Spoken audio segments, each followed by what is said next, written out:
Hello, Patriots. Welcome back to the Conservative Crows, where we discuss the current government's actions and policies that we believe are detrimental to our constitutional republic and the American way of life. Today, we're diving into a topic that's been on many people's minds lately: the alarming trend of Biden and the Democrats to disregard the Constitution and the rule of law for their own political agenda. Who is the real threat to American democracy? Let's start with a glaring example: the issue of border security. The Constitution clearly mandates that the government must protect our borders and ensure the safety of its citizens. However, in recent years, we've seen a disturbing lack of action in securing our borders. In fact, Biden and the Secretary of Homeland Security, Alejandro Mayorkas, have intentionally and purposely gone out of their way to open the border, allowing over 16 million illegal immigrants to flood into our country. Joe Biden signed several executive orders in his first few days as president to open the border, and Mayorkas has put in place programs to protect illegal immigrants from deportation. This isn't just a failure to enforce immigration laws, it's a direct violation of the government's constitutional duty to protect its border and its people. Joe Biden also violated the Constitution when he ordered missile strikes and military intervention on Yemen. Most people would say it was a needed action considering Yemen and the Houthis had attacked ships in the Red Sea. But Biden directly ordered the attacks without congressional approval, thereby circumventing the rules of the Constitution and Congress.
The reason for congressional approval is to prevent the president from having sole control of the military and military actions which he could use for his own agenda. You can see how dangerous that could be. Next up, let's talk about President Biden's defiance of the Supreme Court regarding student loan forgiveness. Now, whether you agree with student loan forgiveness or not, it's crucial to recognize the importance of upholding the decisions of our highest court. The Supreme Court determined that Biden did not have the authority to forgive student loans and that it was unconstitutional. The Supreme Court has thrown out President Biden's student debt relief program that sought to forgive up to $20,000 in student loans for millions of Americans. The case was brought by Republican attorneys general who argued the plan exceeded the president's authority. The administration had argued it had the power to act during national emergencies such as the coronavirus pandemic. The court said today in a 6-3 decision by the chief, no, this is a big program. You need specific authorization from Congress. You can't try and shoehorn it into waiver or modification in the HEROES Act. Joe Biden, believing he doesn't answer to the Supreme Court, did it anyway. I'm proud to announce our SAVE plan. We are immediately canceling the debt loans for over 150,000 borrowers, nearly 6 months ahead of schedule. Starting today, we're canceling student debt for borrowers who are enrolled in the SAVE plan and have been paying student loans for as little as 10 years. If they took less than if they borrow less than $2,000, it's forgiven. $12,000, excuse me. The loan is forgiven. Mr. President, do you worry this will get shut down in court? I don't have a worry at all. President Biden announced another $7.4 billion in student debt bailouts for 277,000 borrowers. This comes to $153 billion in proposed student debt cancellations, would cover about 4.3 million people. Of course, last June 23rd, the Supreme Court ruled that Mr. Biden does not have the authority to cancel student loans in a 6-3 decision entitled Biden versus Nebraska that specifically struck down use of the so-called 9/11 related HEROES Act for student loan cancellations. The court ruled against the president's executive order because it lacked a clear mandate from Congress to be used outside of national emergencies. This was somewhat similar to the Supreme's decision in West Virginia versus the EPA that ruled against extraordinary executive orders regarding fossil fuel and other climate-related cancellations without a specific congressional mandate. These latest rounds of student loan cancellations were based on the SAVE plan, which purports to regulate income-related loan payments, but this too likely to be struck down by the Supremes because the executive lacks a clear congressional mandate to cancel the loan and the interest payments altogether. Now, the interesting thing about all this is that Supreme Court decisions have been written in English, right? Clear English. It is our mother tongue. Most people understand it. Even President Biden purports to. And yet, as he has said several times, he doesn't care what the Supreme Court says and wants to go ahead with it anyway and cancel $153 billion worth of student loans. Now, if you think this is unconstitutional or undemocratic, you would be right. When the president chooses to ignore or circumvent the Supreme Court's rulings, it undermines the very foundation of our legal system and sets a dangerous precedent for future administrations. We have 3 branches of government for a reason, so no one branch controls the government unchecked.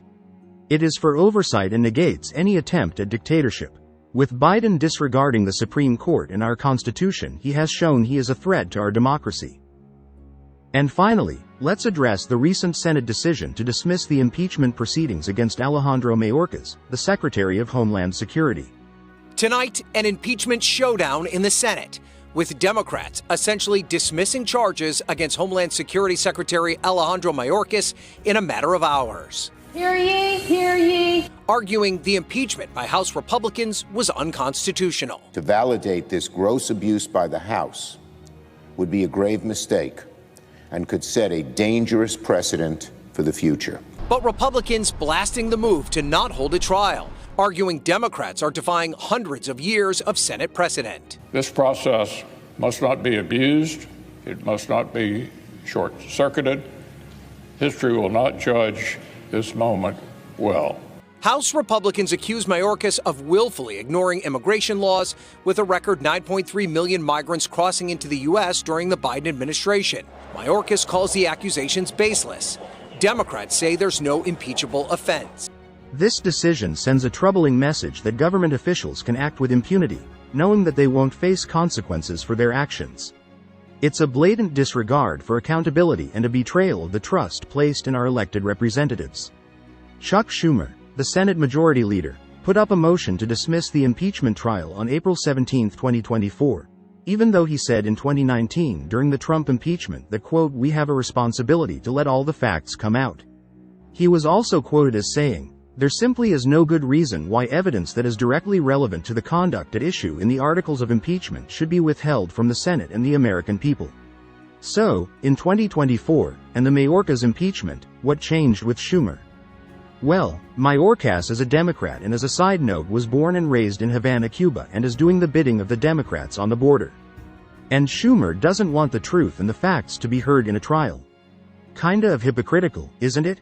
The Constitution states that once the House of Representatives has voted for impeachment, the Senate is obligated to try all impeachment cases, not just ones they like and/or the ones they agree with, but all. By dismissing Mayorkas' impeachment, the Senate, the Democrats, have directly violated the Constitution. Keep in mind, every time Biden and the Democrats have accused Trump and the Republicans of wrongdoing, it is in fact what they are doing in gaslighting the American people into believing it's the Republicans. How many times has Biden said the MAGA Republicans are a threat to our democracy? There's an extremist movement that does not share the basic beliefs in our democracy. The MAGA movement. There's no question that today's Republican Party is driven and intimidated by MAGA Republican extremists. They're not hiding their attacks. They're openly promoting them. Extremists in Congress more determined to shut down the government, to burn the place down. Donald Trump and the MAGA Republicans represent an extremism that threatens the very foundations of our republic. But there's no question that the Republican Party today is dominated, driven, and intimidated by Donald Trump and the MAGA Republicans. And that is a threat to this country. The MAGA Republicans don't just threaten our personal rights and economic security. They're a threat to our very democracy. They refuse to accept the will of the people. They embrace political violence. They don't believe in democracy. This is why, in this moment, those of you who love this country, Democrats, independents, mainstream Republicans, we must be stronger, more determined, and more committed to saving America than the MAGA Republicans are destroying America. I don't have to tell you how hypocritical Biden's statements about MAGA Republicans are. These examples are just the tip of the iceberg when it comes to the Democrats' overreach and violations of the Constitution. So, who is really the threat to our democracy and our nation? It's time for the American people to wake up. We have almost lost our nation and our American way of life. In my opinion, and the facts seem to support it, Biden and the Democrats are determined to destroy our nation for the will of the globalist and the one world order. We can't let that happen. It's up to us, as citizens, to hold our leaders accountable and demand that they uphold the principles of democracy and the rule of law and the American way of life. So, let's stay informed, stay engaged, and never forget that we have the power to shape the future of our country. Don't forget to like, subscribe, and hit that notification bell for more content like this. Until next time, take care, be safe, and thank you for watching.